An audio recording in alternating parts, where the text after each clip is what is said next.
that disappeared, the heartbreak of Uyghur families whose loved ones China has sent to detention camps.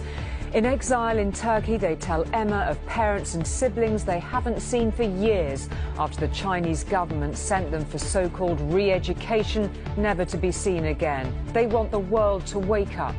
When these concentration camps and happening on Nazi Germany, and the world said never again. This is the big crime in the 21st century. They are desperate souls who talk of genocide and ethnic cleansing, of their people, of their families. And they cling to the photographs of their missing without any knowledge if they are dead or alive. I have lost in touch with my mother since January 2018. This is my father-in-law, Yasin Abdurrahman. We have lost contact with him from 2017. He is my father, Elijan Mahmoud. I lost contact with my father since May 2017. These are members of China's Muslim Uyghur community. They live in Turkey, fearful of their homeland, since the Chinese government began detaining Uyghurs, holding at least 1 million in camps. Testimonies from people like them will contribute to the Uyghur tribunal. We are Uyghur. We don't have any crime. Our family members, all of my friends, we are just Uyghur because that's why the Chinese government did that. That's ethnic cleansing, genocide. These are photographs from inside the camps. China accepts they exist, but says they're for re-education. They are torture chambers where people are dying, according to those who have been detained there. I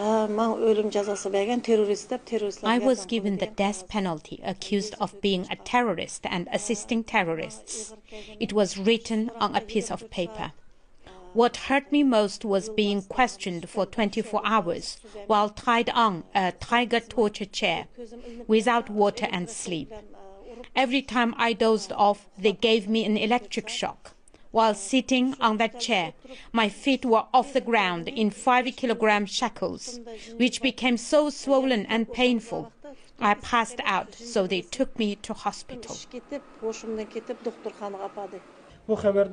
Abdul Rahman is missing 13 members of his family. This is his little boy in one of the camps. He's been re-educated to speak Chinese and praise the government, confirming his father's belief that the government wishes to eradicate his people. I don't sleep anymore. If suicide wasn't wrong, I'd kill myself. My whole family has been destroyed by the Chinese government for nothing. We did nothing against them. Who's this one? Granddad? Nursiman Abdul Rashid's parents, brothers, nieces and nephews have all vanished. She last heard from them in 2017. One of my friends just wrote me, none of your family members are at home. She has since heard they're all in camps. The world become a place like a hell. Like when you listen to camp survivors, when they describe the torture they are facing in the camps and the prison, I just can't stand it because